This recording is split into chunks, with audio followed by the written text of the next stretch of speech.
Well, joining me live is the CEO of Transport and Tourism Forum, Margy Osmond. Margy, hello to you. Yes, we just heard some of the stats by the Tourism and Transport Forum. So plenty of people packing their bags, but mainly staying in Australia. Yes. So what we're looking at is over 70%, so 72, thereabouts, up to 75% of people going on a holiday. Only 12% of them heading overseas. So 60% staying here at home, and the vast bulk of them actually staying in their own states. With the exception of the overwhelming winner as everybody's preferred destination, which is the Gold Coast. It's just a consistent top of the list. And after the Gold Coast, a beach anywhere in New South Wales is the number 2 domestic option. And it's interesting, isn't it? Because the cost of living pressures are so high and it's getting worse and worse by the minute, really. But people are still spending on these holidays. Yeah, look, I think there's a really important factor here. There's been a slight drop in people's concern about cost of living in terms of holidays from 57 down to 55, but it's still a pretty strong concern. But I do think there's an element of post-COVID activity there. People still want to get away. They're prioritising a holiday as family and friends time and a mental health break.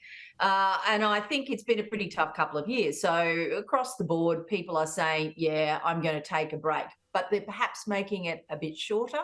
They might be staying somewhere not quite as expensive. And in fact, they might be staying with relatives.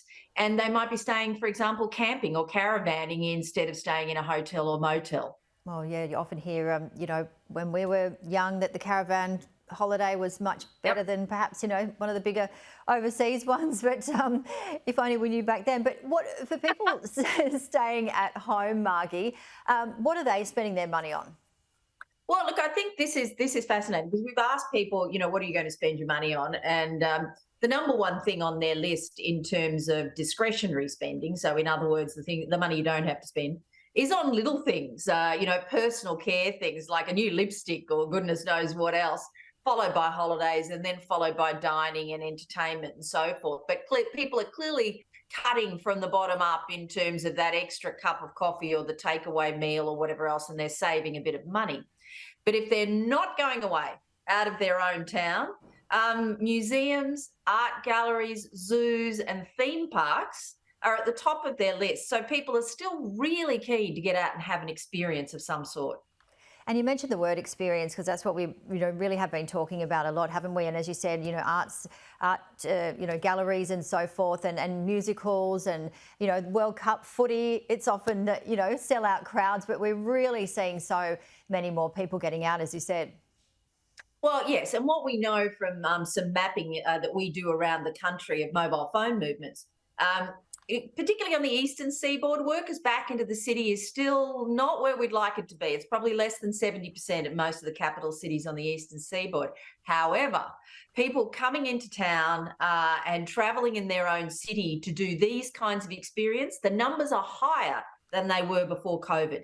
So a lot of that recovery of our major cities is being driven by the performing arts, by the arts and cultural community, and live music and all sorts of things. Major events are really making the difference for those cities. So they're the place that governments who want cities to come alive again need to invest.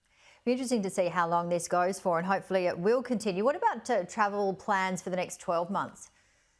Well, look, a slight uptick as well over the next 12 months. Something like 82% of people have said that they're going to travel over that period.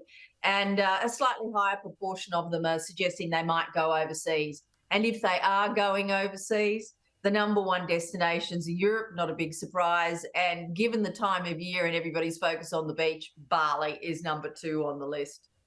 Well, as you said, if you can't make it there, we've certainly got our own beautiful beaches, and yes, summer is on the way. So lots of fun to be had here, and lots of spending and experiences. As you said, Margy Osmond, always great to see you. Thank you so much. Enjoy the rest of your weekend.